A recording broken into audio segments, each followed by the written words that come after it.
We are live. Hello, everybody. Welcome to the show. I hope everybody had a good week and is ready for a fun and eventful weekend. Let's see who all we got in here. Shift Kicker, what's going on? Milkmaid, how you doing? Mayhem Studios, Virginia Roots, Brenda, Moonchild, hello. Man, what's going on? Sandra Moody, what's happening?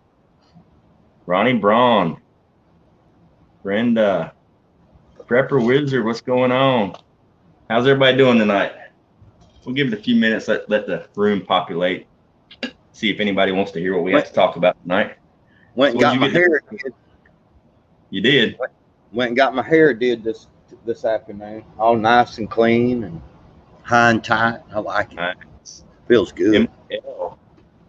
If you see JH556 in the chat, it is her. She has a pink bow Punisher. Ooh, that's kind of cool. I like that. Yeah, see, somebody, yeah. JH556, I see you with the pink bow Punisher. I like that. Yeah. Ginger Ninja, what's going on?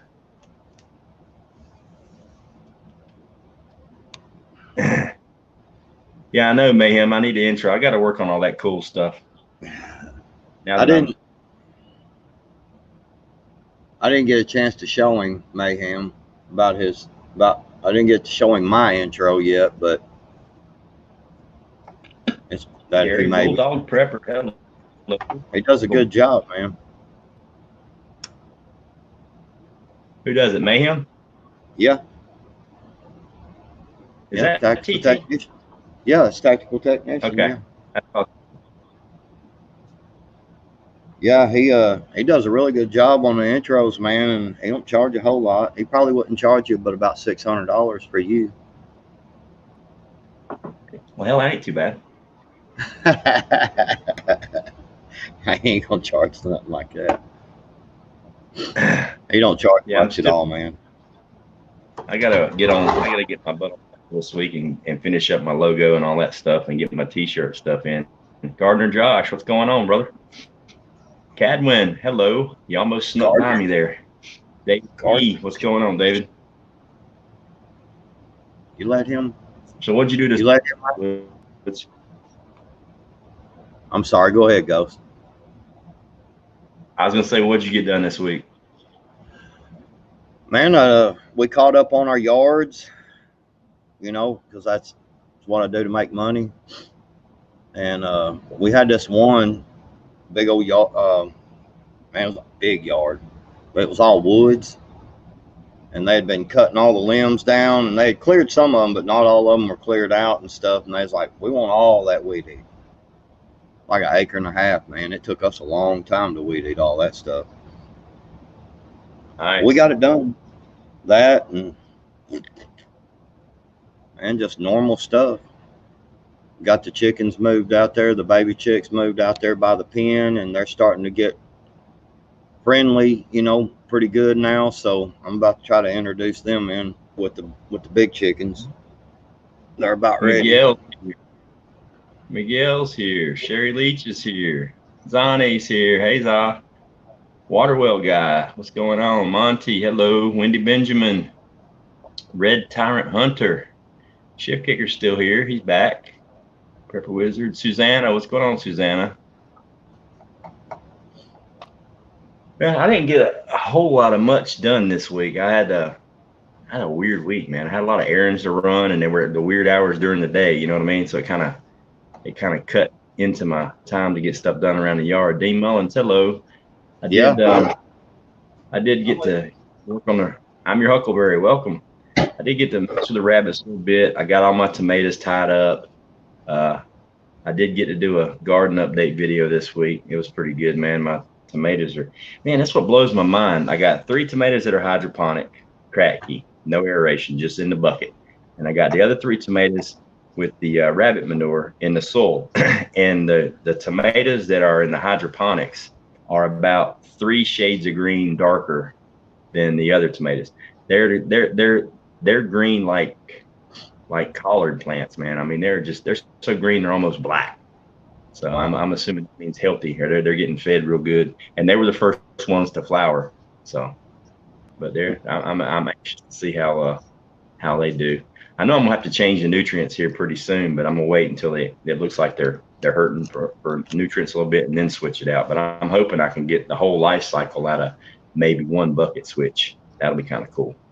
But Amazing Grace 77, welcome. Yeah, SARS. what? I was just saying hello to SARS. He I got them 2 tomatoes. They're just about ready to eat. And man, God dang, I got a bunch of tomatoes. I got a bunch of tomatoes on them 2 plants. And I put a fence around my potatoes because something was running through it. You know, they were going in there and making trails through it, man. So I freaking put a fence around it. And I did accomplish this week. Bought this yesterday. I like that handle. Nice. Yeah, I do too, man. It's really nice handle on it. Good solid. Good solid. It looks like hickory. Tiger 454, welcome. Some gun is good and solid, and I bought this. It goes around your neck. Yeah. Just hangs from your neck. Nice. That's pretty cool. Steel, I like that. Yeah, it's steel instead of, you know, a flint. And it's sharp. You can sharpen the piss out of this thing. And nice. So yeah, good little skinning knife, man. Make them. Jeff Bear, hello. So I did get to accomplish that this week. Jeff Bear, refresh my memory. I know I got an email from you, but I've got about 150 of them this week, and my brain is on like taking a pause. Tamara Reynolds, hello. What's up, Moose Man? Refresh my memory there, Jeff, if you would. Maxine of the Mountain, I like that name. That's kind of cool.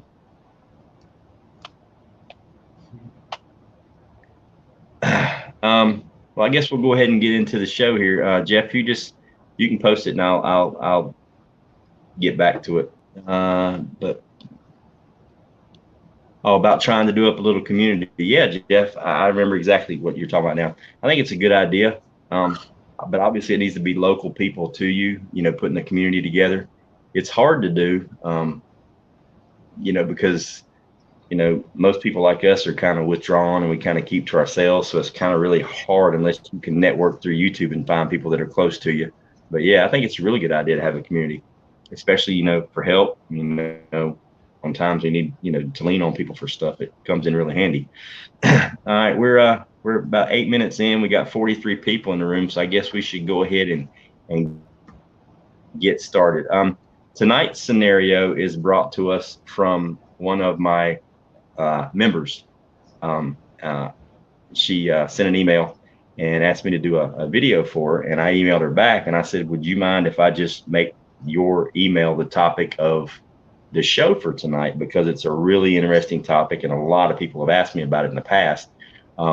So I figured we just do this show on it.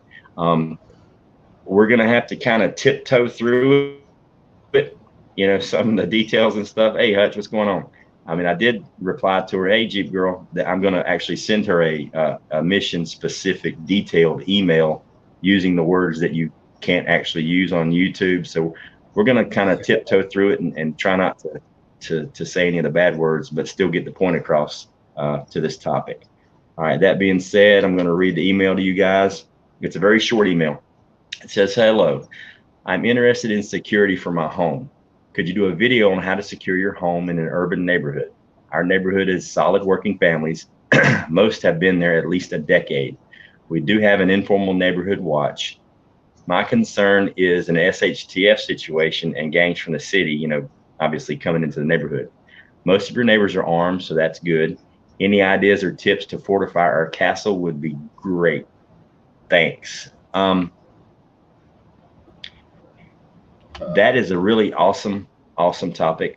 Hey, Eric Johnson, how you doing? It's hey, Rip Curls here. It's a topic that I've actually covered on multiple occasions. And the thing is, um, people in my mind get two words confused, and they use them as synonyms, but they're not. Ain't that what a synonym means? Two totally different words that mean the same thing. Yeah, yeah, it's a synonym. Um, Yeah. uh, Defense and security. A lot of people use the words defense and security, and they interchange them. And to me, they're not interchangeable. Security can be your first line of defense, but going on the defensive should never be your first line of security. Okay. To me, security is having a fence around your property. Okay. That's security. It's also your first line of defense, but it's security. It doesn't actually do anything except set a boundary. Now if somebody crosses that boundary and gets into your yard, then you step it up to defense. Okay. Security is like it's a street light on a dark alley. It's something that enables you to function in a more relaxed type of way. Um, Security can be something as simple as you live way off the grid out in the woods and there's like no road access to your place. It's completely remote. That's really, really good security, and it's your first line of defense. Um, Now, in an urban setting, without knowing exactly what your neighborhood is like and where it's located and how far from a major population source it is, we'll just say it's suburbia. Okay. Um, when I look at defense on a house, um, the first thing you need to do is you really need to take an inventory, not just of what's in your home and what you can defend it with, but an inventory of your neighborhood, an inventory of the mood of your neighborhood, an inventory of the people in your neighborhood, your situations, the likely avenues of approach, and all those things come into play when you're securing your dwelling, whether it be an apartment, a house, or whatever it is. Because the way I secure my home, it's not a cookie cutter mode that can be transferred into anybody else's house. And it may be a lot similar to other people's homes and houses and how they secure their place. But what works for me isn't necessarily going to work for you, because my situation is different. The people that live around me are different. Access is limited. So that helps a lot. As far as just basically securing your dwelling, obviously, locks are very, very important. And everybody's seen the commercials on TV where you take the short screws out of your door jambs and you put the 3-inch wood screws into the door jambs. That's a great idea. It's definitely a step up. Is it the end all be all? Absolutely not. I can still kick that door in, not a problem. I may take 2 or 3 times, and I'm gonna take a lot of extra wood off the jam, but it's going to come open eventually. There are so many different ways. I mean, when it comes to securing your home, like your doors, it depends on what your entry's like. I mean, I'm a big fan of securing a couple of 2x4s from the ceiling to the floor. You know what I mean? Or a metal rod, something that's and you put them sideways up against the door where you really got a firm thing against it. Now, me, myself, when my front door opens up, it's not but maybe 5 feet to another wall, an interior wall. So that's awesome. All I've got to do is just slide my couch right to that doorway, and you ain't getting the door open. Period. It ain't coming open. My couch slides perfectly right into that foyer area, if you want to call it that. It's a design flaw in the house, basically. When it was remodeled, it was a straight-in entryway, but the people that remodeled it built a laundry room there and moved the washer and dryer up from the basement. So when you come in my front door, you've literally got 4 foot from the front door, there's another wall. So you have to make an immediate right to go into the living room. And there's the couch sitting right there. All I got to do is just shove that couch in that hole. It fits perfect. It's got about a 6-inch where you can get the door open 6 inches, but you're not going to be able to move that couch with one arm reaching in through the door. It ain't going to happen. So that was a luck on my part. Other ways to secure your doors, they sell awesome things online. Little plates that you basically you cut a hole in the floor, okay, whether it be concrete or wood or whatever it is, and it's got this metal plate that sits there. But that metal plate also has a trap door that you can open up, and the hole fits a 2x4 perfectly. And the same thing happens up in the ceiling. There's a bolt that you attach to one of your rafters up there. It's not a bolt. It's an assembly that the 2x4 sits in. But what you do is you open the trap door on the floor, and that 2x4 drops down in there, and then it snaps up into this assembly, but it's right up against the door. So, I mean, it takes a lot of force. I mean, it's easy to break a 2x4 if you lay it on the side and you jump up and down on it. But if you're going edgewise, it's really, really hard to do that. And you can do multiples of those. Um, there's different kinds of frames that you can build that will stop the door from opening, things like that. And now, and as far as your windows go, look, everybody knows glass breaks, and it breaks really, really easy. Chain Now, link. yeah, in an SHTF situation, I mean, right now everybody here should have rolls and rolls of duct tape or Gorilla Tape laying around your house. I love that Gorilla Tape. It's expensive, but man, let me tell you something. That stuff ain't no joke. That Gorilla Tape is awesome. Um, Now, what I would do in SHTF situation is I would duct tape or Gorilla Tape my windows, and I'm not talking about just putting the X.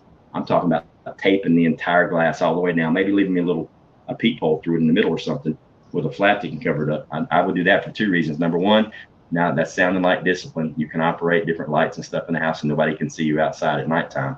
Number two, if somebody was to throw something or launch a seed at your window and shatter it and break it, guess what?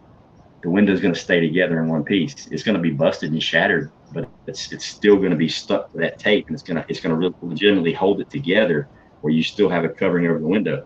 Maybe not. Maybe they throw a bowling ball and the tape comes loose and hits the floor. That's cool. It's still stuck to the tape, so you're limiting your chance of injury from all these glass shards in your house. Another way to do it, Backwoods brought it up earlier, was piece of chain link fence or even chicken wire behind the glass and just nail it to your window jamb on the inside. That's a whole lot of that. Chain link fence would be awesome, because they better bring bolt cutters if they're going to come through the window. Yeah, that'll Yeah. stop, And then you've anybody got, that drops a big rock or anything.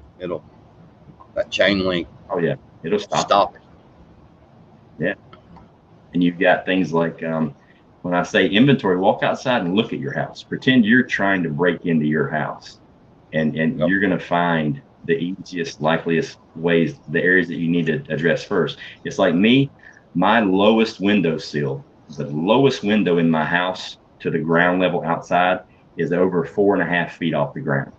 So it's almost chest high to me. So that means they gotta have somebody boost them up. They better bring a ladder, or they gotta get a running start to pull themselves up to get through the windows. So the windows, they're accessible, but they're not easily accessible.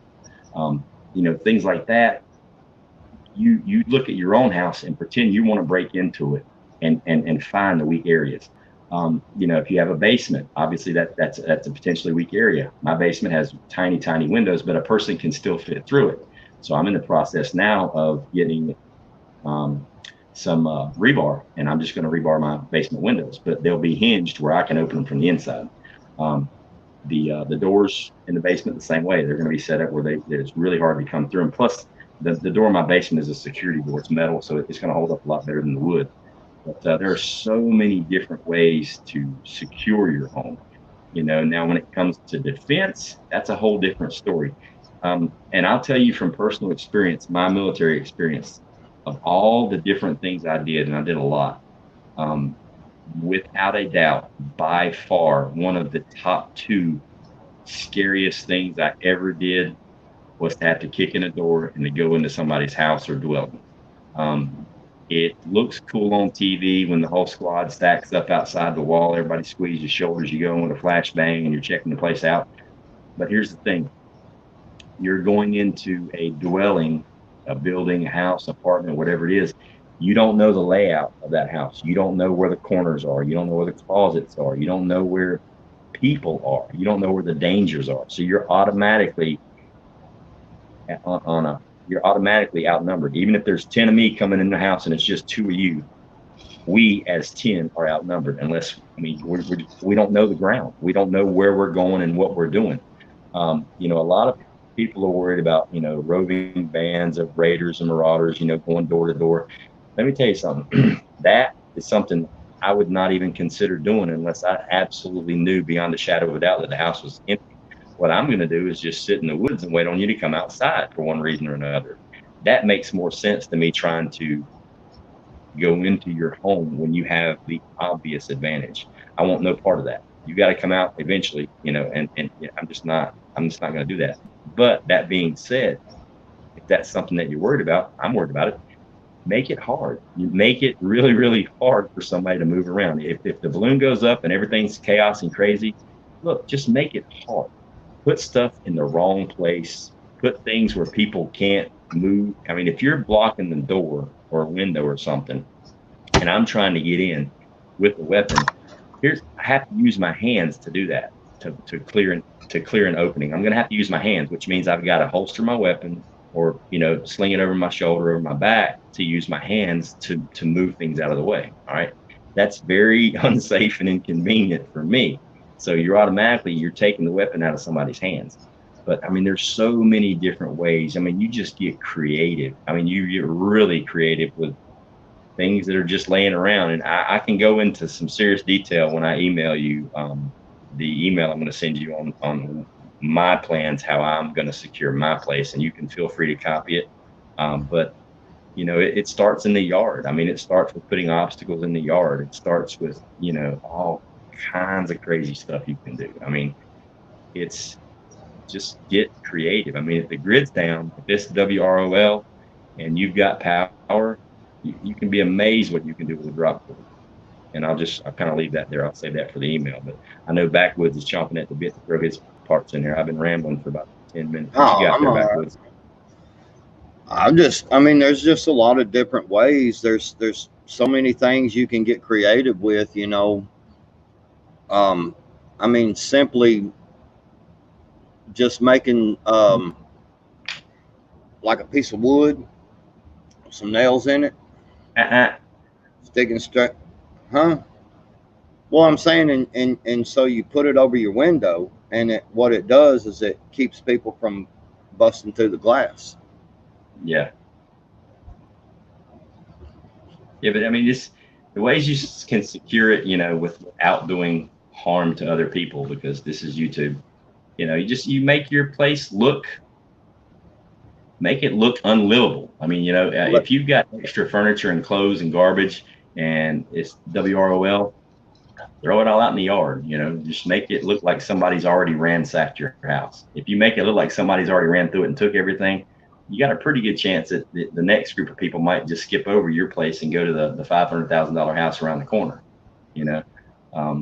Don't cut your grass, don't weed eat, don't manicure nothing after things get crazy. Make it look like it's unlivable, and hopefully people will pass it by. Well, I mean, the whole thing about it is, man, is that there's so many different ways and techniques that you can do things, and it just really has to be what items do you have. You can simply put like your ironing board and lean it up against the door. Somebody opens that door, it falls down, slam. You know what I'm saying? Yeah, you're gonna hear it. That loud noise. Well, it's also going to the person trying to break in. It's going to freak them out. They're like, "Oh crap!" I just made a freaking heck of a noise. And a lot of times, just that little bit right there can deter them. They're like, yeah. Those little alarms. Those little alarms you put on your windows and your doors. Those really loud chirping alarms that run off a battery, and they last forever. Like those things they like rip your eardrums. It'd be a great option to put one of those on all your doors and windows. I mean, that's just, that noise is very disorienting. Whether you're even in the house or not, 9 times out of 10, whoever sets it off is going to turn around and start running, because they're hoping to get in nice and quiet and surprise you. That's the whole key to it, is surprising the people that are inside, not just, knocking on the door and saying, "Hey, let me in, I'm taking all your stuff." Well, the really sad thing about it is that really to get into a good conversation about it, there's just too many things you can't say. I know that's what sucks about it.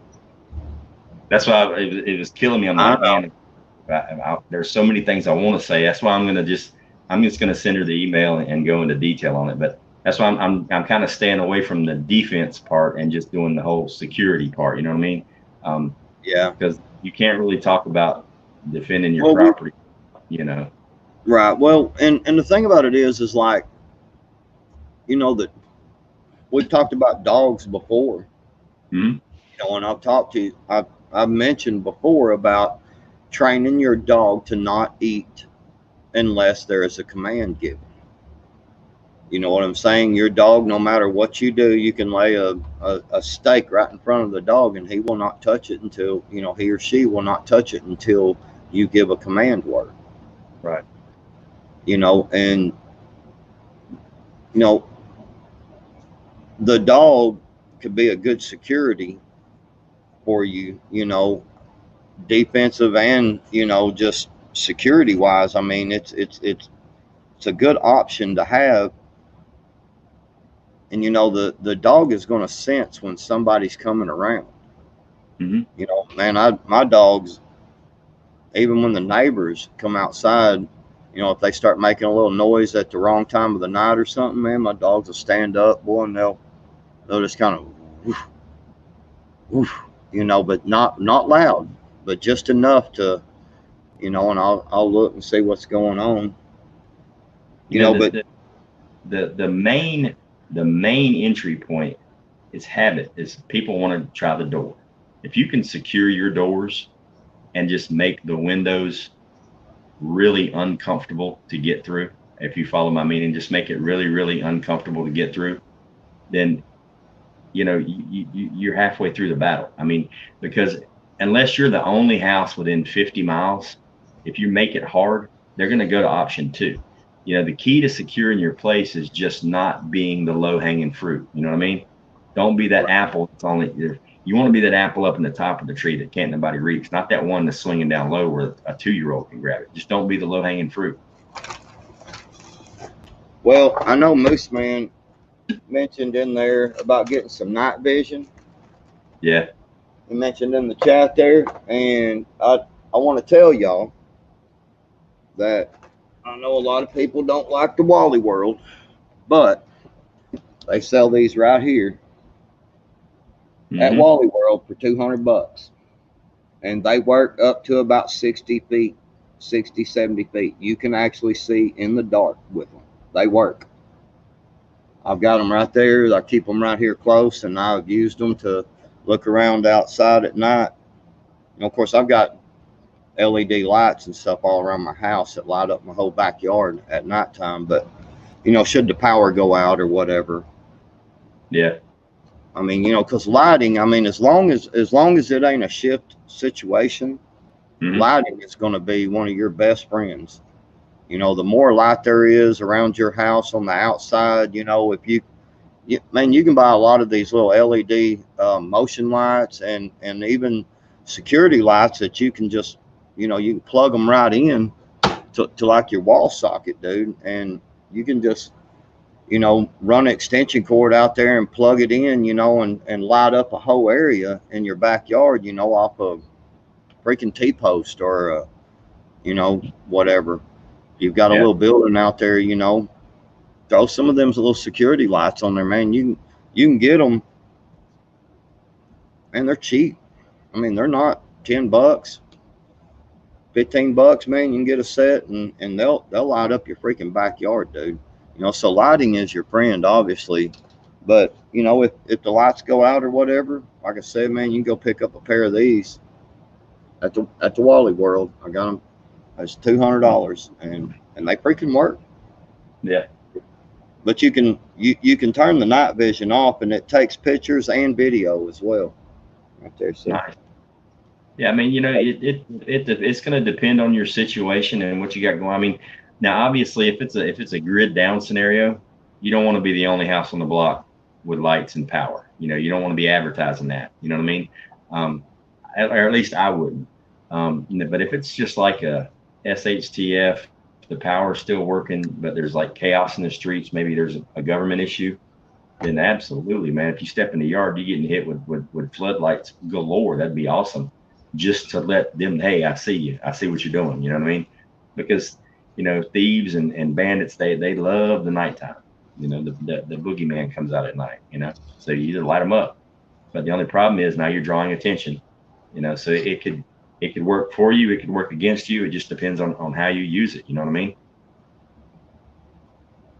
Yeah, I'll tell you something. If you can find freaking Moose Man and I are thinking a lot alike, I guess. Because I was going to say, if it was a shift situation, if you can find if you could find a lot of them jacks, you know what I'm saying? Remember the old ball and jacks, you played? If you accidentally lost them or whatever out in your yard, I mean, you just have to look around for them. But boy, if there was a bunch of them out there, you just have to be careful about walking through your yard, in case you lost them out there in your yard in a shift situation, because they will do bad things if you accidentally step on it. You know what I'm saying? So be careful when you go out in your yard in case you lose them. Professor talking. If you want to can with us tomorrow night, we're doing raw packed chicken. Just go grab you some chicken and get ready. We'll be on at 8 o'clock. We're going to can chicken live with Lisa from Sutton's Days. She's going to come on with us for about an hour and talk us through her recipe. Then we're going to do it.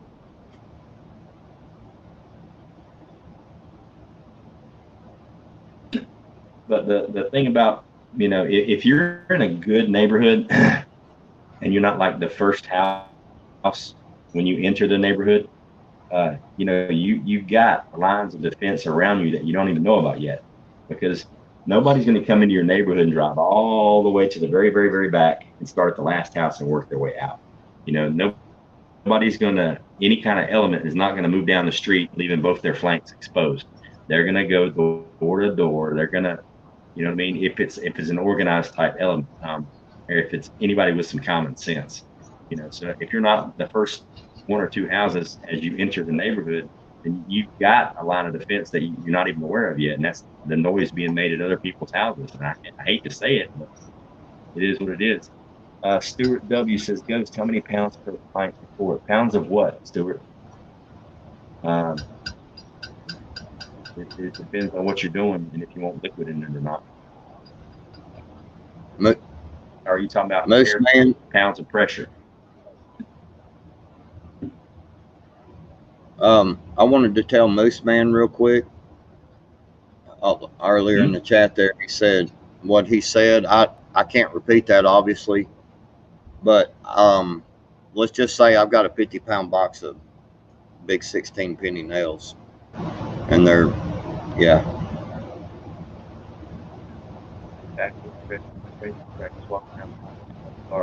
No, Susie, I mean, you should know the layout of your house. You should be able to walk from your bedroom, from your front door, bathroom, kitchen, everything blindfolded. Right. No, that's. I mean, let me tell you something. All right. Here's where the good fisherman part of me comes out. Okay, and this is going to relate to what you just said, Susie D. Okay. When I go fishing during the summertime, I always wait until about midnight, and I'll come in from work or whatever it is on a Friday, let's say, and I don't have to work Saturday. I'll come in, get all my fishing stuff ready, go to sleep, and get up about midnight, and I'll go fishing out there until about 8 o'clock in the morning. Okay, now where I'm going with this, with what you said, was that at nighttime, we don't turn on any lights at all. I mean, when we're fishing, we don't turn on any lights, and you'll find that your eyes will adjust to that darkness, and you can see silhouettes, like I can see the bank line, and I know where to cast. Well, the same thing holds true with your house. If you'll wake up in the middle of the night, let's say you got to go potty, you wake up in the middle of the night and go potty, do your thing, but practice with walking through your house, and just kind of really getting to know where everything's at, even in the dark, and you'll notice that your eyes will start to adjust to the dark house. Just a lot of people, as soon as you turn that flashlight on, if you're going to go through your house and turn the flashlight on, I mean, once you get exposed to a light, it's going to take a really long time for your eyes to readjust to the dark. So, a light shining in someone's face obviously is, stuns them, but it also gives away your position. If you don't know the person's there, you know what I'm saying, and you turn your flashlight on, now you have given away your position. They know exactly where you're at. Even if you're around the corner and they see that flashlight coming through, they know you're there and you're coming that way, because the light's going to increase as they get closer to you, or you get closer to them. You see what I'm saying? So if you can practice this with your Nothing.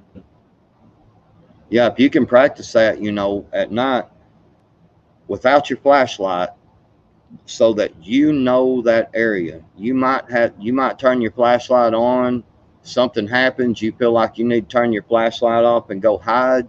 You want to be able to know in the darkness your layout of your house, like no problem, because knowing your layout of your house during the day when you're awake, walking around, you turn all the lights out in 3 o'clock in the morning where it's super dark.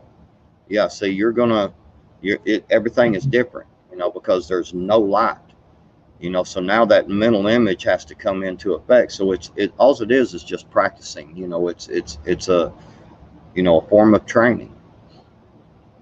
Yeah. One of the major things about securing your house, that a lot of people forget about, even back in the old Wild West days, even back in the knights and knights in shining armor and the castles and all that good stuff, the main way people use to get somebody out of a structure is to set it on fire. I mean, so that's going to be probably your number one defensive concern. It should be, is fire. What I suggest you do is have multiple fire extinguishers that work on multiple accelerants. Fuel, is an fuel oil mixture, things like that. So you want to have multiple different types of fire extinguishers. You could also have 5-gallon buckets of sand, in every room. One of the things I love about modern houses, especially if you've got water pressure still, is get you some extra hoses. Go in your laundry room, and you've got faucets in your laundry room, hot and cold. Okay, you can slide your washing machine out from the wall, and you can go to the hardware store and you can get those Y adapters or T adapters where you screw it onto the faucet, and now you can hook 2 hoses. You can put one of those on the hot and the cold, run your washing machine, and you can hook up 250 or 100-foot garden hoses to your washing machine outlets. Okay, you can hook one up to your sink in your bathroom. You can hook one up to the sink in your kitchen. You can hook them up to your hot water heater. You can hook them up to any water in your house. So if something does catch on fire, you can fight the fire from inside your house before it gets out of control. You've got the extinguishers there. You've got the sand there. You've got the water hoses where you've got water pressure in your house where you're going to need it. If you're lucky enough to live in a block house or a brick house like I do, the fire issue is going to happen if something penetrates a window or if it gets up onto the roof. So there's different ways to deal with that as well. I'm even actually considering running a PVC line up on my roof onto the peak of my roof, running a PVC pipe, pressurized PVC pipe, and I'm going to run spray nozzles down the front slope and down the back slope of my roof. So if something does happen, I can hit it with some water pressure and just spray water all over the roof, to kind of to keep it good and wet, or to douse if somebody was to say throw a Molotov cocktail up on the roof or something like that. But as far as the interior of the house, as long as you've got, fire extinguishers, maybe some buckets of sand, and you've got, water pressure from your sinks and your washing machine outlets, you've got a method, you've got a way to douse that fire and continually put it out. As long as they can chunk them, as long as they don't know where your water shutoff valve is in your yard and they can't shut off your water, you're going to be okay for a while. As long as they're chucking stuff in, you're putting it out. Yeah, Professor Falcon, I am considering doing a metal roof, but I just bought this house and the roof is about 9 months old, so it's brand spanking new.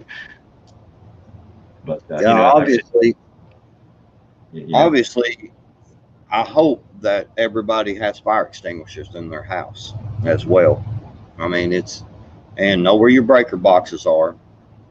One of the, because if you're going to do like Ghost is talking about, which I'll just say that I have all them fittings and stuff, um, where I can hook water hoses from to anything I've got in my house, and also that little elbow, that dishwasher elbow I was showing in my fish catching table.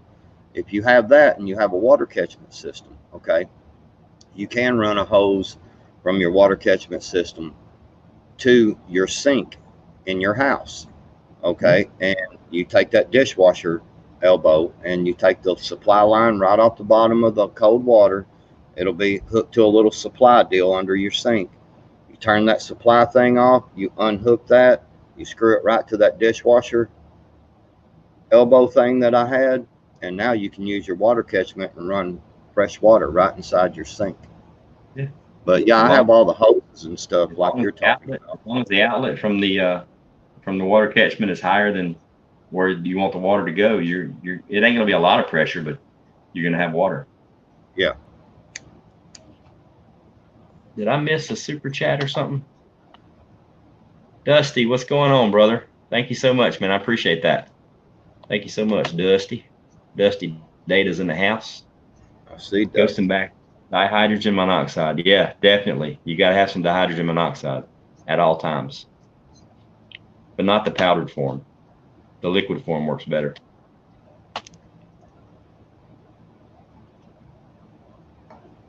Dude, yeah, there's yeah, that would be, because you've heard several preppers when even with the bug out bag videos and bugging out versus bugging in, they always say, well, if the house catches on fire, that's like the main issue. People don't even know it, but they automatically go, the only way I'm leaving is if my house burns down around me.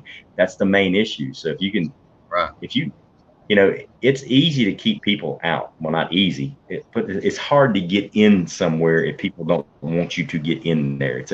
Right. You're gonna take casualties. I mean, we learned that in the military. If you're assaulting the fortress or you're going to take heavy casualties. Period. The heavier depends on how well defended it is and what kind of security they have.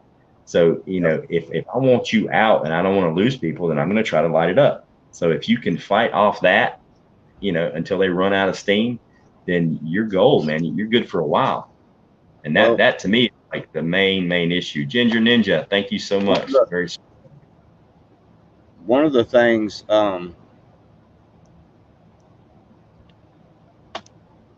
one of the things that you need to know is how to turn off your breakers as well. Know where your breaker box is and know how to turn off your breakers. It's got a main one, and then if you're not wanting to turn off all the power in your house, you've got breakers for each section of your house. And if you go in there to your breaker box and they are not labeled, then take some time on a day where you got a couple of people there and at least one person in the house, and you go through there and you turn off the breaker and you find out which one it is and you label it so that you know specifically what that is.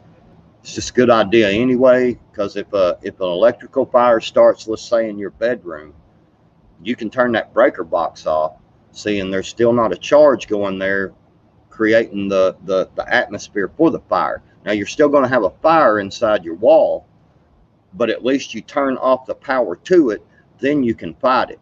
You bust your wall, and like take the water hose, run it in there, and squirt that sucker down, man. But turn your yeah. power off first. If you know for a Learn fact where you thing you want to do is start squirting water on it because you're going to light yourself up. right. You want to do it in So if spurts. If you have no choice but to fight an electrical fire, you want to make sure you've got one of them hoses where you can turn the water on and off real fast. You just want to throw chunks of water at it to douse the flames. SARS-CoV, I did plumbing for several years, and you would be surprised at how many breaker boxes out there are not labeled. It's you know because when we would go and replace a water heater, for instance, you know, you got to I turn did off the power to, you know, electric water heater. not You got to, Red Tyrant Hunter. You see that? Dawn dishwashing liquid inside of hose sprayer thing creates foam. Inside of the hose sprayer thing that creates foam. Spray it on your home thick and let it dry into a white film coat. This is a field expedient fire resistant coating. I had never heard of that before. That sounds I've really never cool heard though. of that either. Probably gonna take a lot of dish soap, but if it works, it works. Hmm. You know what I mean? Yeah.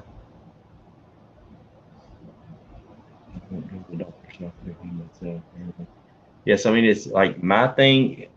Now, if you're in an apartment, you know, if you're in a high rise or something like that, security takes on a whole new meaning. I mean, if you're grouped together with a group of people in an apartment, you can't fireproof everybody's apartment. You know what I mean?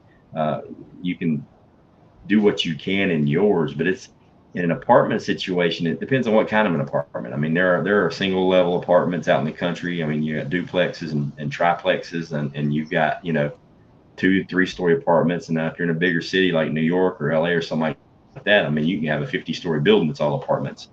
So it depends on your personal situation. That's why, to me, doing an inventory, a situational inventory is what we'll call it. Inventory your situation and see what it's like.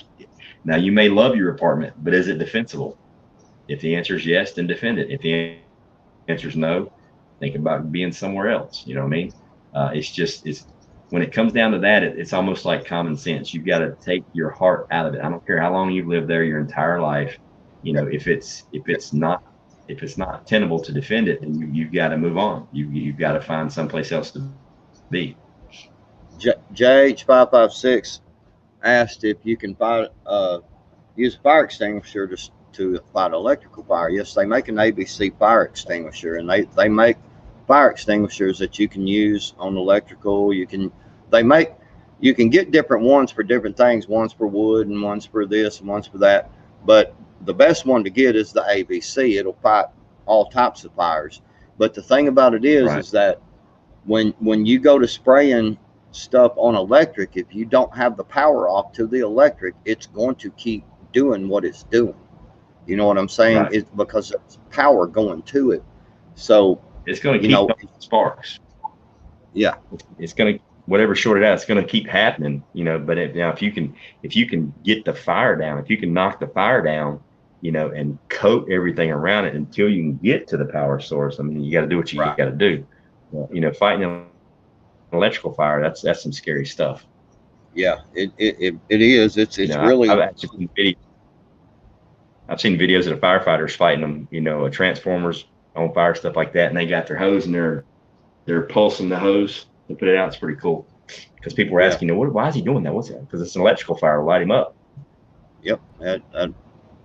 That electricity will transfer through that water and fire your hind end up. Oh yes. If you don't believe it will, go pee on an electric fence. I've done that once. Once. Yes, Lazarus Homestead, one fire extinguisher is not enough. Yeah, no. You should have one in your You, vehicle, in every room of your house. yep. I want And one of the old timey and ones. We used to have it. I remember growing up at my grandfather's house. He had one of those old timey ones that you can refill yourself. It was the old cast iron, that had the ring around the top and the fixed hose, and all you had to do was flip it upside down, and it had the water pressure in it. Those things are awesome, man. I mean, all it is water, but it's akin to just carrying around a bucket of water, but they look really cool. the one thing also, if you have a 2-story house or you live in an apartment, you know what I'm saying? Even Walmart sells them, but you in almost every one of the departments that when you go to a store or whatever, that where like the fire extinguishers and all that stuff are, there's also ladders, and the ladders are about $30, and it is a very, very, very good idea to have them ladders if you have a 2-story house. They are a roll-up ladder, and basically you just leave it right in the box if you want to.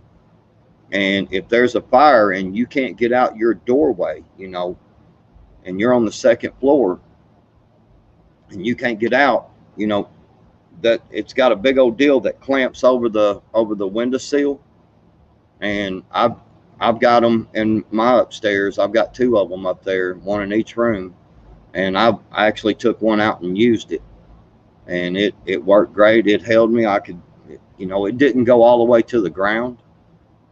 It locked about probably 3 feet from going to the ground, but I mean 3 feet's not that bad. It's damn sure better than being trapped upstairs and having to jump out the window, you know. Yeah. But Yeah. they are very them ladders. They're not. I think they were. I think I paid $25 or $30 for mine a piece. Yeah. So they're not that expensive, and they're worth every single penny. Mm-hmm. Yep.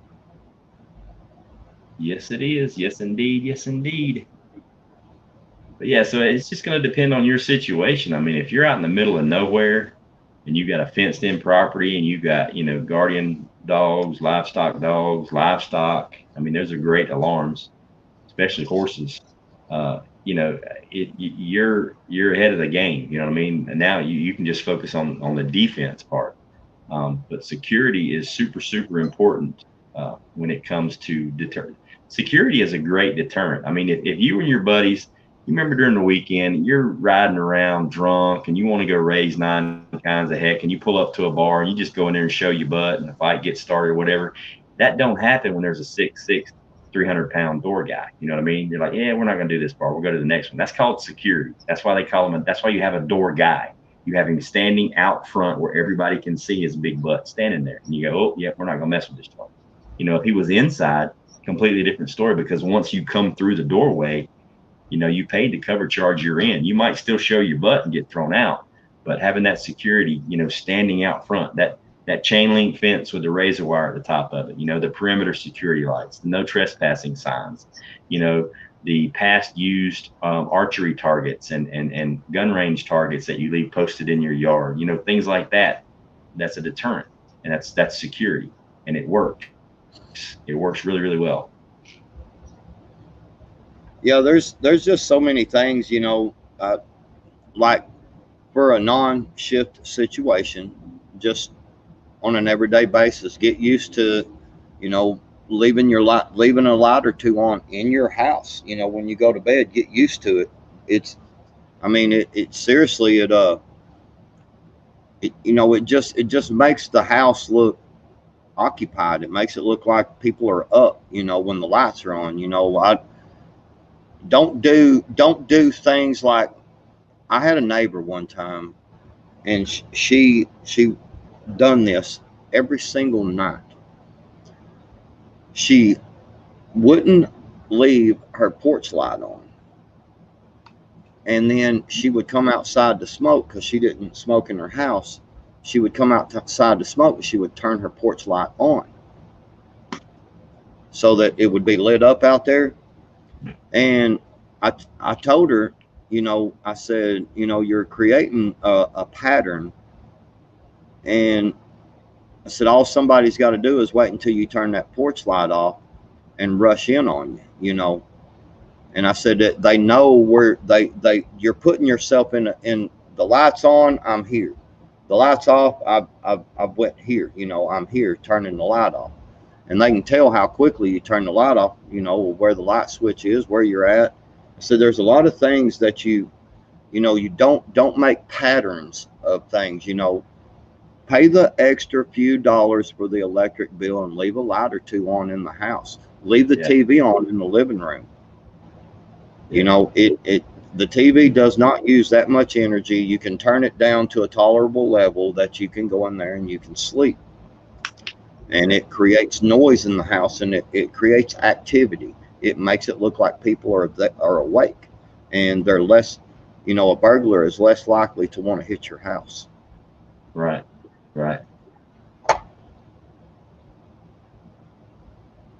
Yeah, there's so many different ways to, I mean, in a last ditch effort, if something happened like right now and you didn't have means and you were worried about your entryways and your doors and stuff, I mean, if you got, if you've got, several, and I mean a handful of 3-inch wood screws and a few 2x4s, maybe a 4x4, run out in your backyard and cut a tree down, whatever you got to do. I mean, you can literally take that 4x4 and stand it up against your door as tight as you can get it to your door, and then you can toenail it into the floor. You can toenail it into the ceiling, then take you another 2x4 and put it on the floor and just screw right into the subfloor and screw another one right into the rafters up top, directly behind that 4x4. And nothing short of a vehicle is going to knock that door down. You know what I mean? It's going to mess your floor up and trash your roof, but the door's not going to open anytime soon. Not by a person, not by a person, unless he's got a sledgehammer and a lot of energy. Because I mean, you're gonna have to shear off 3-inch wood screws, because that 2x4 ain't giving. I mean, that 4x4 ain't giving way, or that hunk of tree ain't giving way. There's so many different ways to do things like that. Now, would I do that as a long-term fix? No, because you're ruining your floor. But in a SHTF situation, if you're in a structure and you need to secure it real quick, and you got yourself a battery screw gun and you can do it, then secure the door. Now, obviously, you're gonna have to unscrew it to get out, but Phoenix brings up a good point too. Yes, never leave any of your ladders, if you have ladders, don't leave them outside around, you know, especially if you got like a 2-story or whatever. It's just, yeah, just don't leave any ladders around. Not just for security reasons that people can use them to get into your house, if your windows are high or whatever, but also they, kids, man, you're actually responsible for a lot of stuff around your yard. If a kid comes over and messes around, and I mean, you just, yeah, never leave no ladders out. Just don't leave things like that where people can use against you. You don't want to have fuel cans full of fuel sitting there by your lawnmower. You don't want to have ladders laying out there. You don't want to leave your axes and your equipment, in an unsecured shed, so to speak, if not in the basement or something like that. Yeah, you definitely don't want to have that stuff just out there for somebody else to use against you or against your neighbors.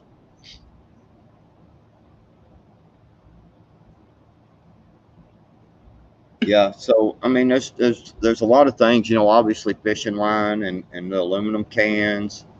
I seen somebody say something about fishing line, aluminum cans, and marbles. All good ideas, just things that you can do to, you know, try to deter someone from coming into your house. When they start seeing a lot of stuff that it's, man, I'm all of a sudden seeing this stuff in the yard that it looks like somebody accidentally dropped these, or maybe the kids left the jacks out in the yard everywhere, and man, I can't walk through them. It's going to be hard to walk through. Man, there's some screening on the dang, some fence on the windows, things like that. Man, people start seeing this stuff, and it's kind of like he was talking about with the big security guy standing outside. They see a lot of this stuff, and they're like, man, it's going to be difficult. That house over there is a lot easier. Simple things that trip people up. I mean, you can do a lot of work with fishing line. Good high test fishing line strung low in between trees, nice and tight. I mean, somebody's running, man, it don't take much to take you off your feet. And if you're going full bore and you're hitting good high test fishing line, not only did you get taken down, you probably got a really good cut. Really good cut. Yeah, bushcraft family, I couldn't say that a while ago. That's why I said you screw it to the window. But that was my original idea.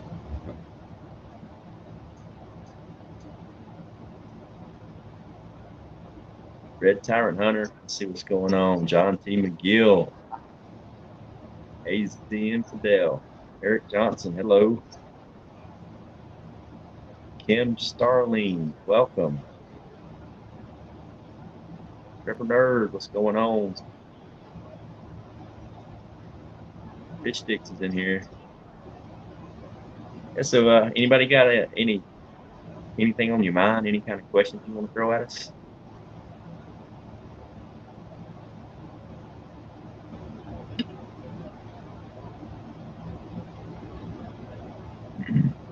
Chicken Homestead. Hello.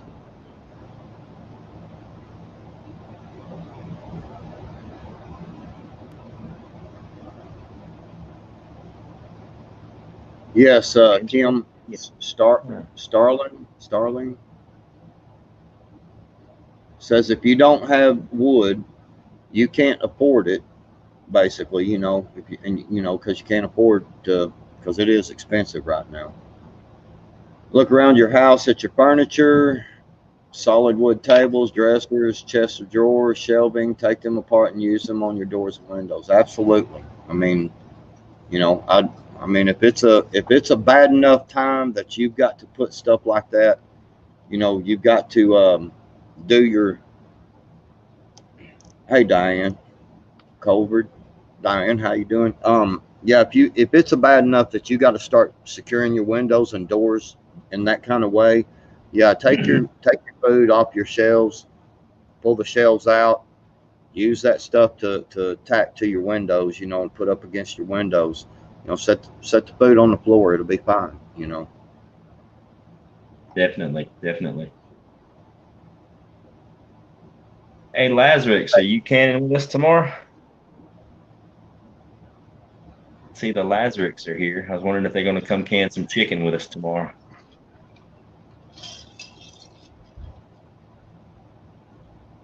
Ghost and Backwoods, I want to see a prepper challenge. Hmm. I Haven't issued I one of those in a usually do.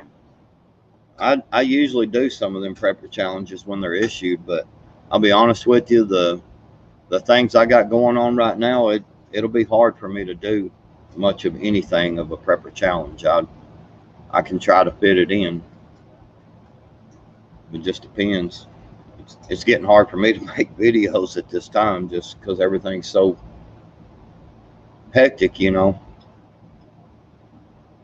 But I'll try one if it's not too big of a challenge. You know what I mean? That's something I can do pretty easy in the backyard or something like that. That's another problem. I yeah, don't really have a place to go and do anything. You know what I'm saying? Like build a structures and doing stuff like that. I don't have no place to go do that. I've got them woods down here by my house, but I mean, if I go down there and start building structures, the police is going to come down there and probably going to yeah. get in trouble. True. So I do not believe you. one of these Eric days Johnson. soon, though, I hope I'm gonna have me some property. I'll be able to. I've got my eye on Yeah, some property, and if I can end up with it, I'm gonna have a place where I can build some structures, do some bushcrafting and stuff. Man, I'd love to do that again. I ain't done it in a long time. Show y'all I yeah. can build some cool structures and stuff.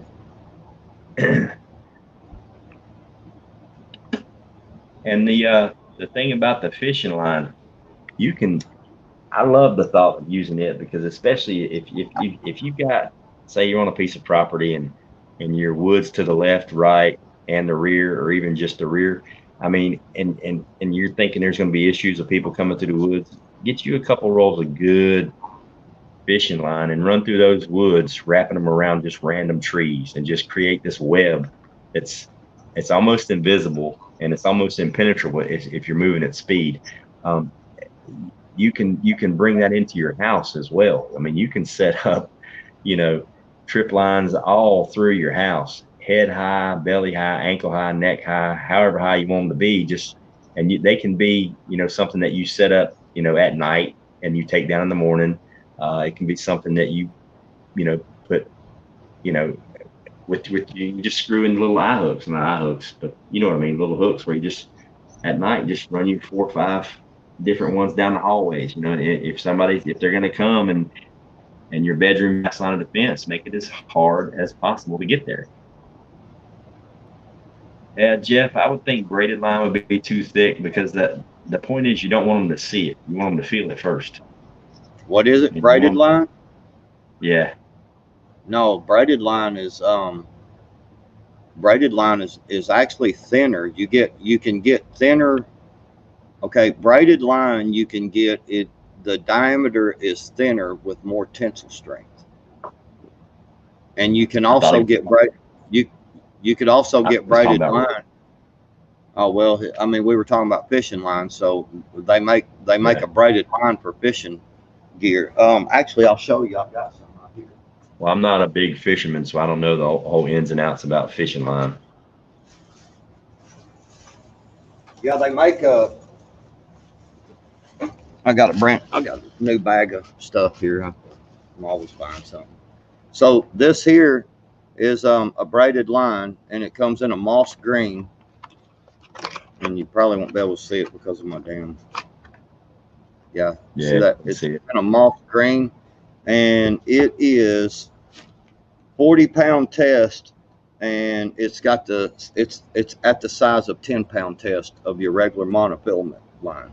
So when you go buy, a thing of regular fishing line, it's monofilament, and it's so to get 40 pounds, you'll have a pretty good size line in the monofilament, but you can get 40-pound test with the 10-pound size and braided line right here. And you can buy this in big spools if you look online. This is some good stuff. So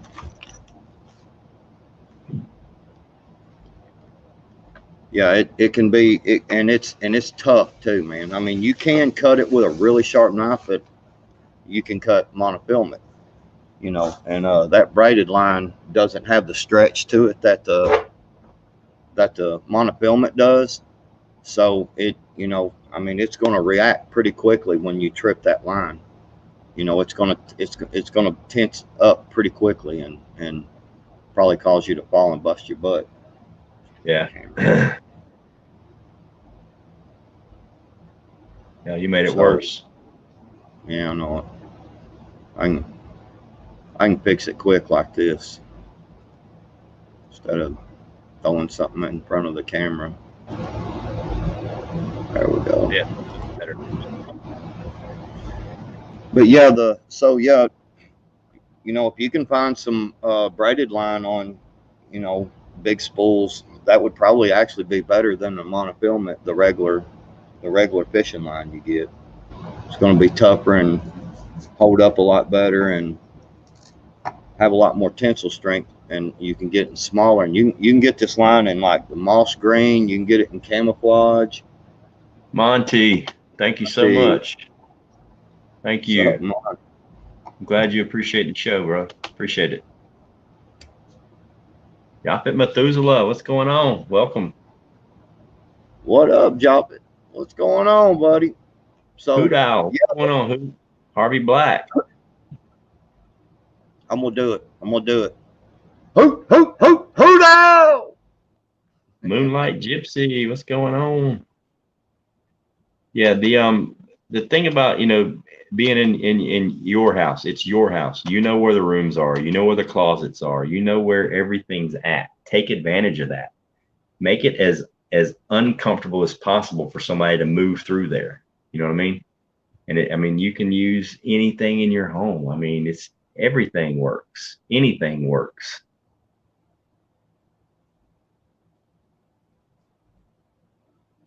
Yeah.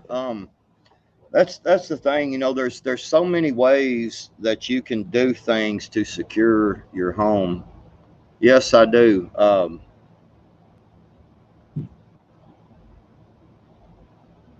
Just SARS code. Go to one of my videos, the last video I made, and just leave a comment there, and I'll give you my email like that. What's going on, Pilgrim? I know people can still see it, but yeah.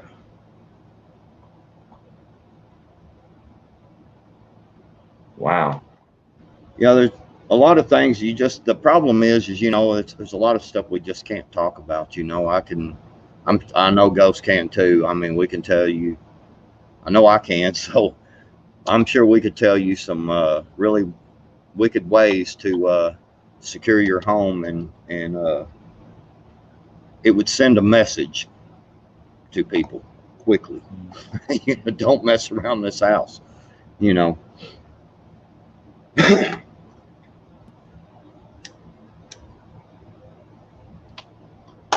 That's right, you hoop hoop. Oh, hoot out. Yeah. So Moonshine. Anybody got any questions for us on the topic, on or off topic? It doesn't matter. Yeah, I got my breast cancer awareness shirt on. I seen that earlier. I was laughing about it a little bit ago. It made me laugh.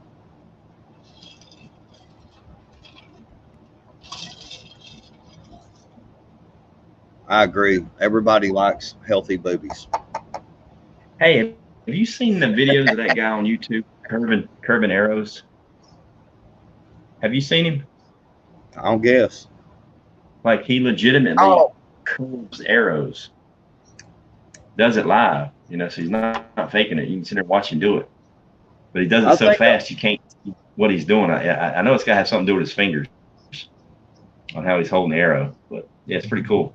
It's like he took what's the up? archer's paradox on steroids, and he's like literally curving it around things, hitting the target. Have you ever watched the super slow motion of an untuned bow? Yeah, Man, that arrow looks like a freaking spaghetti noodle, dude. I It know. just, Yeah, I mean, it's archer's weird, paradox. dude. Yeah.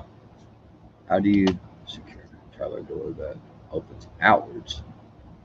Who in the world has a house that has a door that opens out? Number one, I'd change that door.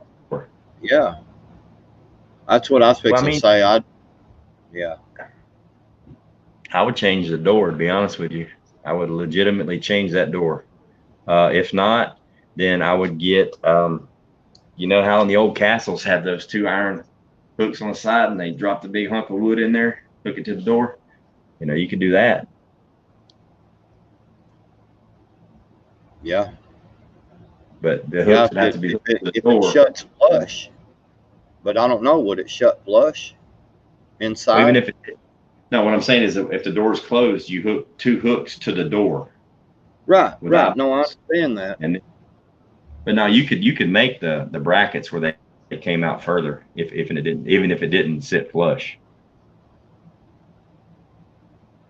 Yeah, that would probably be about the best way is to I used to live in a double wide, and my trailer door opened in, not out. I mean, my screen door opened out, but my inward door opened in. saying she's saying it's a travel trailer door. Oh, yeah, because my So door opened yeah, in. I mean, you can you secure it, but I would just try to get another door. well if it's on a Yeah, travel trailer, they're if hard to it's on a breach. I mean, travel, if you've got a good lock on an outward opening door, it's harder to open an outward opening door than it is an inward door. So just make it harder to open. Get a board across it. yeah. Pilgrim And Radio, outward. what's up, bud? No, we can't talk about that on here. So Hey, Northern Girl.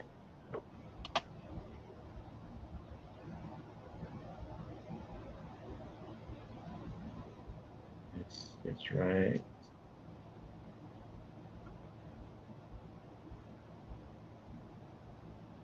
Honestly, the more I think about it, I think I wouldn't mind having an outward opening door if you can secure it from the inside.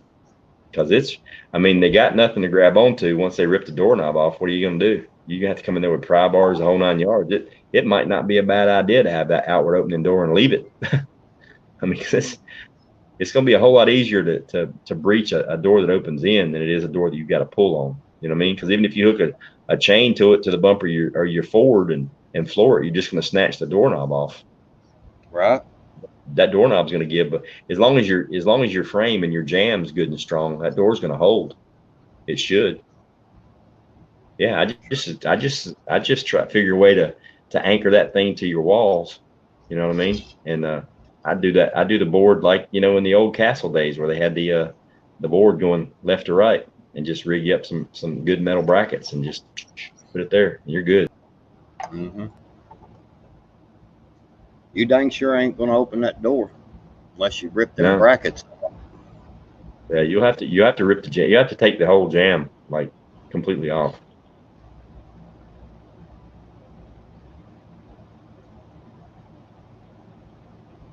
Yeah, and deny them access to the hinges, obviously, but unless they're rolling up in there with a battery powered grinder with a cutoff wheel or something like that, or a gas operated, saw, you're gonna be okay for a while. Yeah, and kind of the thing about it is too is that I'm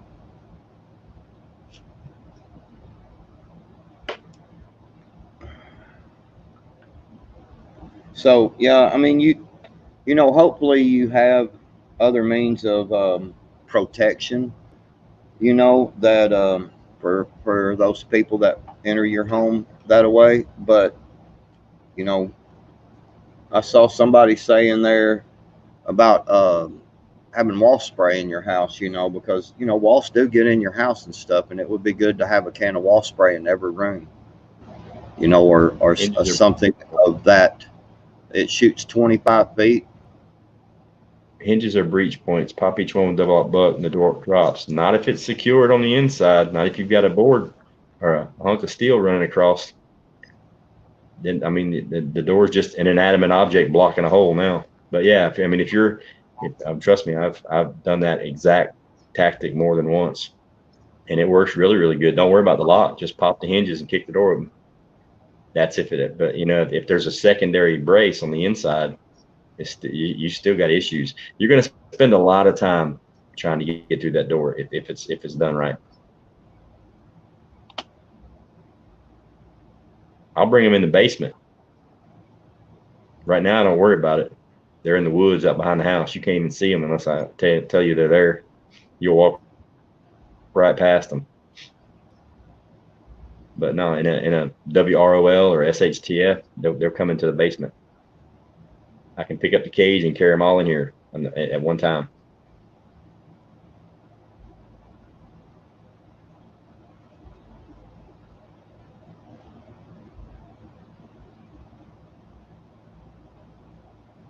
Yep. Well, T-brace. that's what I'm saying. I mean, having some kind of they do make a wasp spray. I've got some. It may be over there. So I used some the other day. I've got a wasp spray that it's a more of an industrial. It costs a little extra money. You got to get it like at a Tractor Supply or something like that. But it's got like a real oily film on it, and it sticks. I mean, like it really sticks to stuff. And I can promise you, you don't want it in your eyes or on your skin. It does burn, so be careful with it. But if you wanted to spray one of them pesky wasps that come, it's got this little red nozzle on it, man, and I mean it'll shoot a beam out there, and it shoots one hard enough at 20 feet that it'll knock, like it knocks the wasp off because it's a powerful enough stream. And man, if you accidentally get hit in the face with it and it goes all over, it's going to set your face on fire. And if it gets in your eyes, you are done. So be careful with it. But should you get a pesky wasp in your house, man, it works really good for those Hey, that. G2. How's it going, G2? Welcome. What's up, G2?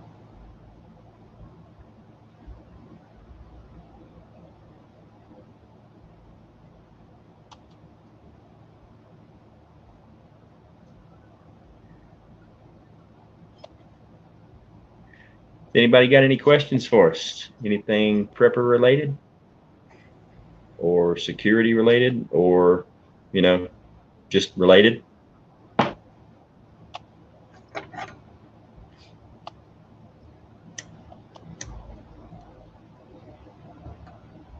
Hmm.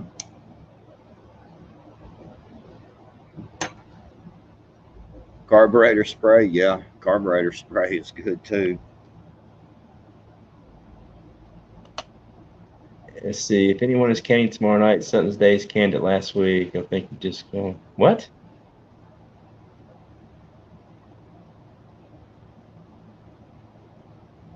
Yeah, she's coming on with us tomorrow night, sharing a recipe.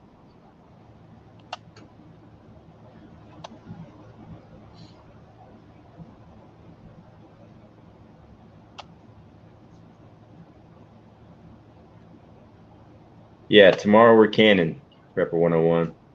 Me and the Canimals were, and Lisa from Sutton's Days is going to pop in for the first hour and share her method or her recipe for raw packing her chicken. She calls it ugly chicken. But so yeah, anybody that wants to can with us, grab you some chicken, some jars, and a pressure canner, and let's can some chicken. Yeah, me too. It's fun. Canning night's fun. Last Saturday we ended up going over 6 hours.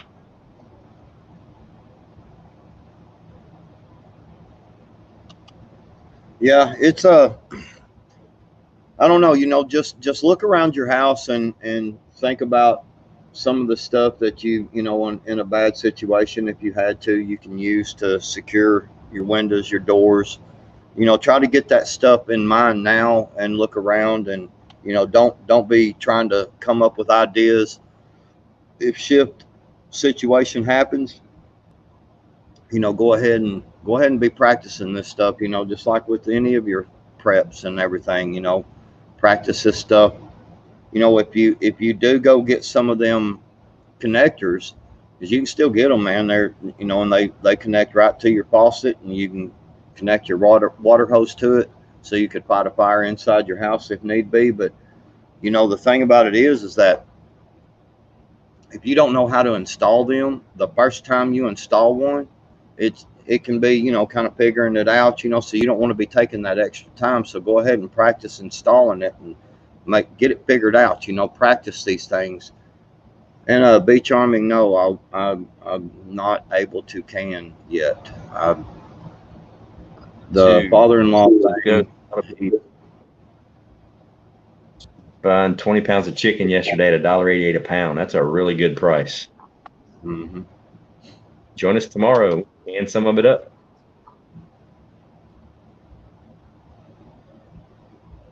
Yeah, we've got some extra family coming in, so I have to.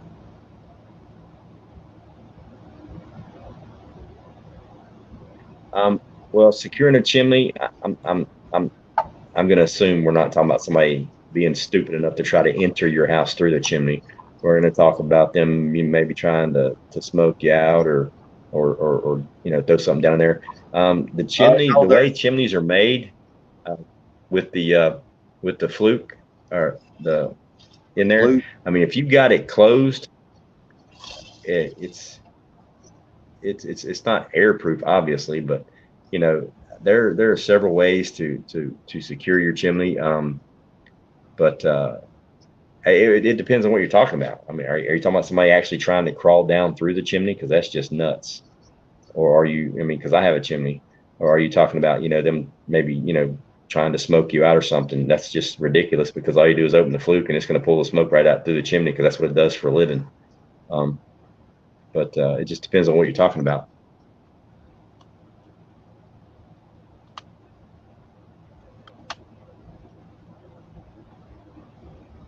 Yeah, Yes, you Eric. hook up water pump for the washer. Well, you can Yep, hook it up. You can hook up two of them. You can hook one on the hot side and one on the cold side, so you can have yep, two hoses coming out of your laundry room. yep, And you can also get a threaded fitting for your kitchen sink and your bathroom sinks if you wish. yep, yeah. And Because you've already got a threaded fitting on your hot water heater. So and if you've got a two-story house, and you've got a bathroom upstairs, and that's the only water source upstairs, then obviously, get your fitting to attach to that faucet. yeah,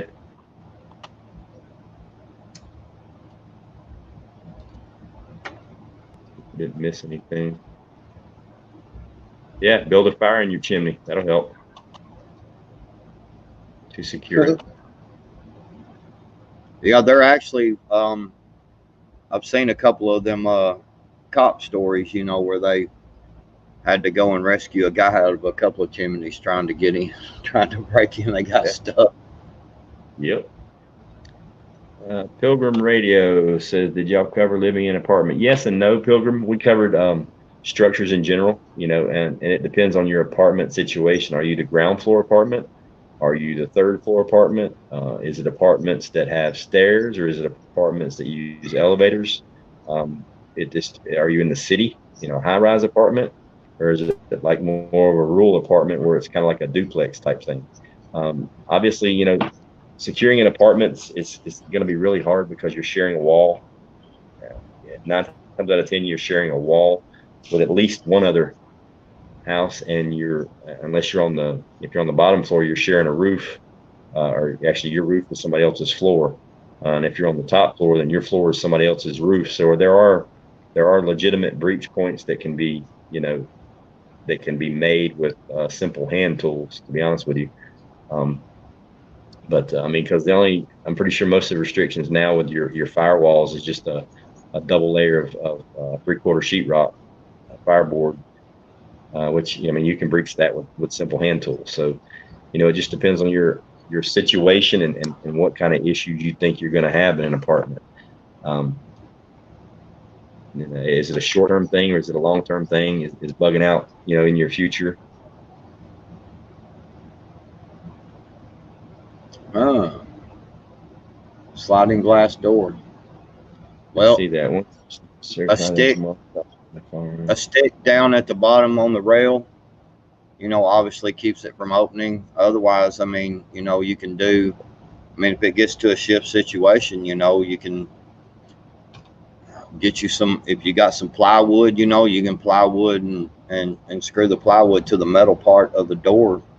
I mean, your door may or may not slide open. I don't know, but I mean, if it's glass, I mean, you can duct tape it like Ghost was talking about earlier. You can put some screen over it, stuff, or some like Yeah. fencing and stuff over it, chain link stuff like that. But otherwise, I mean, I mean, a good old stick down at the bottom track fits down Yeah. in there, and your door won't slide open. And then if you need to get out of it, you just reach down and pull the stick up. But otherwise, they're just, I mean, it's sliding glass doors. That's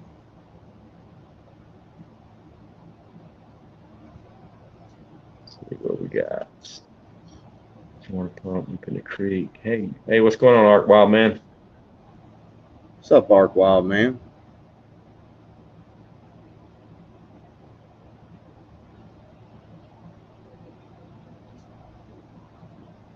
Yeah, slide glass doors depend on their make. Some of them are yeah, they're not very secure, and there really isn't a way to secure them other than start frame it in. Get you some 2x4s, some plywood, and frame it in.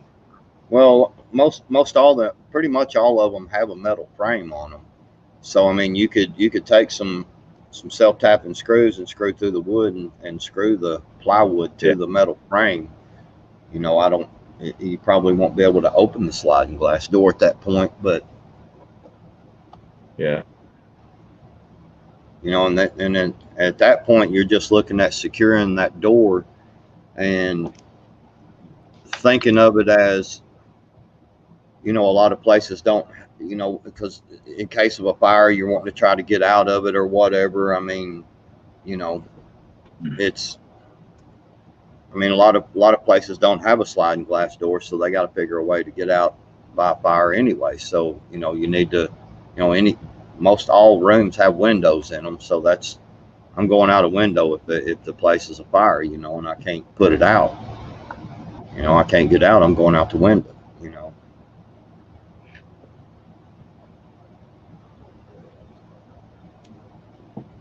Emily L.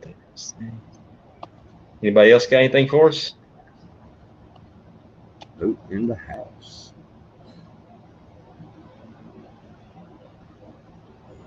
There is also. Yeah, some good window tinting Klingon Princess. It most of that stuff does you can get some of that stuff to make it where it doesn't shatter the glass. It'll hold it. It's kind of the same thing as the duct tape method. I think it's actually called safety tent. Yeah, safety tent. Yeah.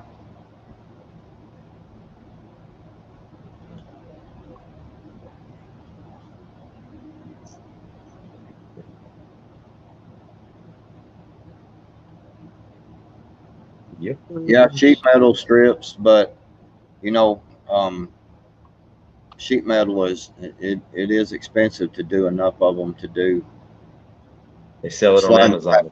last Patriot. Yeah, the glass stuff. Mm-hmm. Hey, prep for it. Hello, Tosh. There's just a lot of ways you can do stuff. I mean, golly, there's a lot of stuff. I think we covered some pretty good stuff though. And I mean, you just have to look around your house and you have to look at entry points and everything. And I mean, you have to try to think if you're sitting there in your house now and you're looking around, think about some of the different entry points that you have and how to secure them. If it's something we didn't cover, ask a question.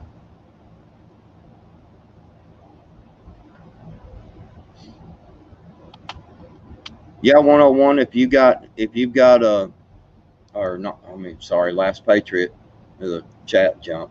Yeah, Last Patriot. If you can afford and you've got a place to store it where the plywood will stay dry because plywood will warp if it gets moist, or wet. So, if you've got a good place you can store the plywood, yeah, that's an awesome idea actually. Yeah, that's To what we go did ahead. it. We That's had what you plywood did. free, had it labeled. Yeah. But you got to keep it dry. Yep. Yeah, Prepper 101. I mean, you could use one of those poles like in the shower, as long as you cut it down to fit. Well, I mean, it ain't got to be nothing super strong. We just use the old broom handle, Yep. cut it down to fit. Yeah, you'll break that glass. You know what I'm saying? You'll break the Oh yeah, handle, or yeah. You won't yeah, break it. you won't break that stick. Mm-mm.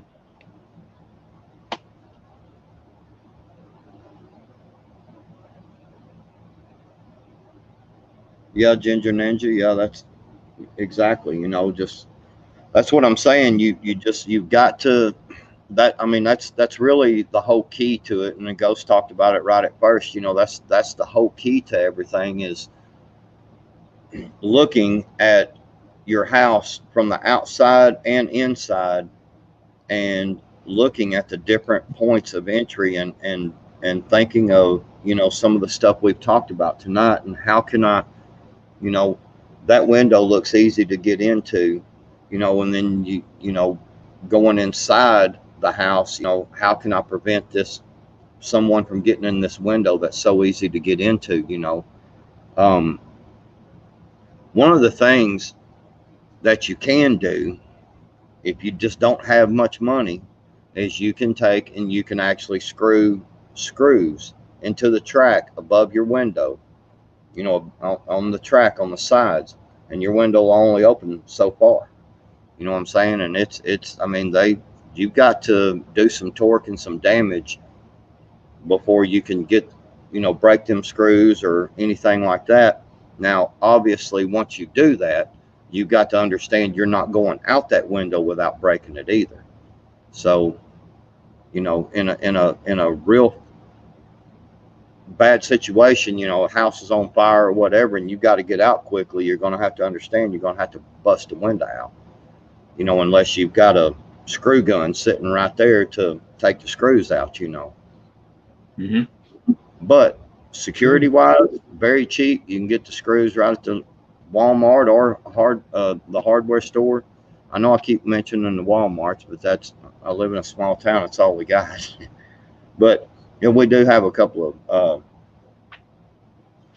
hardware stores, so you can go down and just get them screws and just screw them right in. Self tappers, just screw them right in, and I guarantee now you will, if you later on you want to use that window and you take the screws out, you have to understand now it's gonna create, where you go through the metal and your window's probably not going to want to open right, and you take your little file and file that little edge off where you made the hole, and then your window will work properly.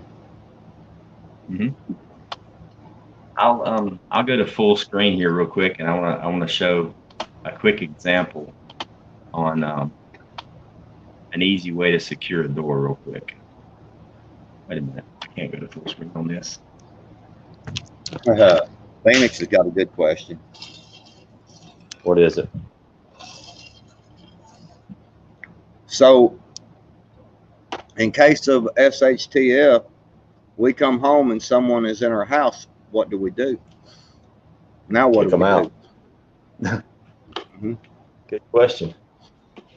That's a Yeah, it is. doozy. And well, for myself, uh, Yeah. a pew pew is always in my EDC, everyday carry. So anytime I leave my house, I have my pew pew. So I do have at least some type of defense or offense should I come home and have to remove someone from my house.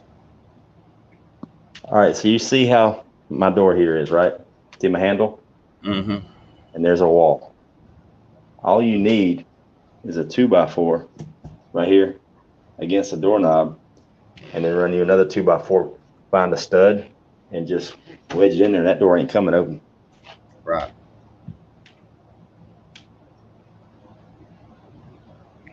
There's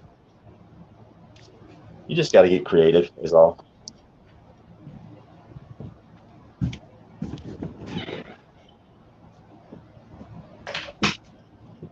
If you train on clearing structure now, you'll do it every time during WROL. And yes,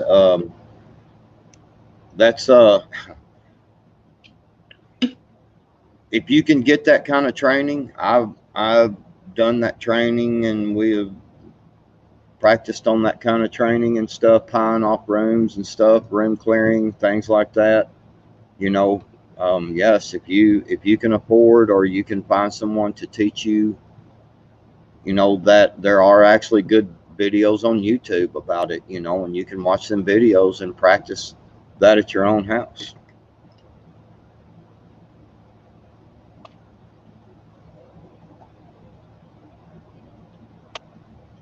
Yeah, Leslie, we actually covered that earlier in the show about not having anything, laying around your yard that could be used against you, that could be used to help reach your house. No ladders, bricks by the windows, massive sticks, things like that. They can be used against you. You definitely want to keep that stuff out of the way.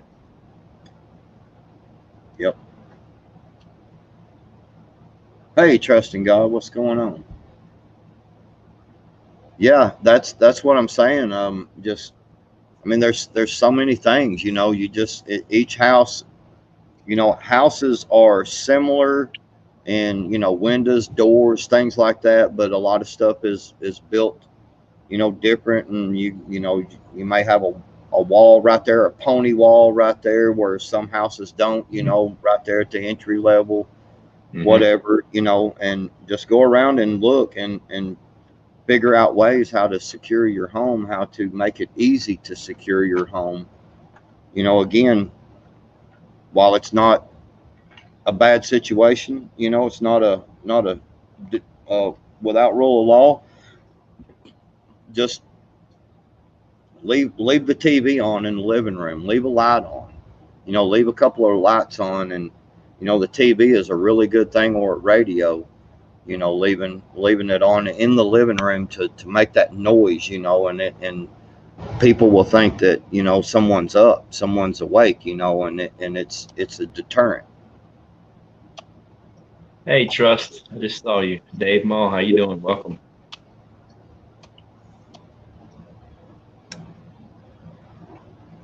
But yeah, if you just that's I don't know. Unless there's any more questions, I don't. There's Yeah. If things y'all that ain't we got can't. anything else, I'm gonna go ahead and wrap it up. We've been on here about an hour and 40 minutes. So anybody got any closing questions? If not, we'll go ahead and pump what we got going this weekend. Tomorrow night we're canning. Obviously, it's Saturday. We got the canning party with special guest Lisa from Sutton's Days. She's going to talk us. She's going to explain her raw pack method for her ugly chicken, and she's going to explain to us how she does that. She'll read us through a recipe, and then she can only stay for about an hour. So after she leaves, we're gonna do it, or she'll stay for the first hour of the canning process. Put it that way. So All you need is the normal stuff and some chicken, bone in, bone out, whatever part of chicken you want to use, light meat, dark meat, doesn't matter. And then Sunday we'll be over on Backwoods channel for prep rally. Yeah, I've got some burgers in there that I picked up a while ago. I hadn't ate supper yet. Me either.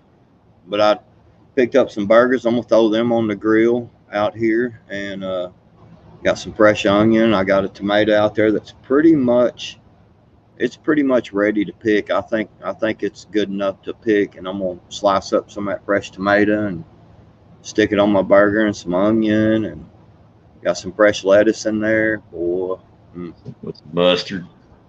might put some of that mustard on it. Mm. All right, guys. Well, that's going to do it for tonight. We appreciate everybody stopping in, and thank you to the moderators. Appreciate the work you do.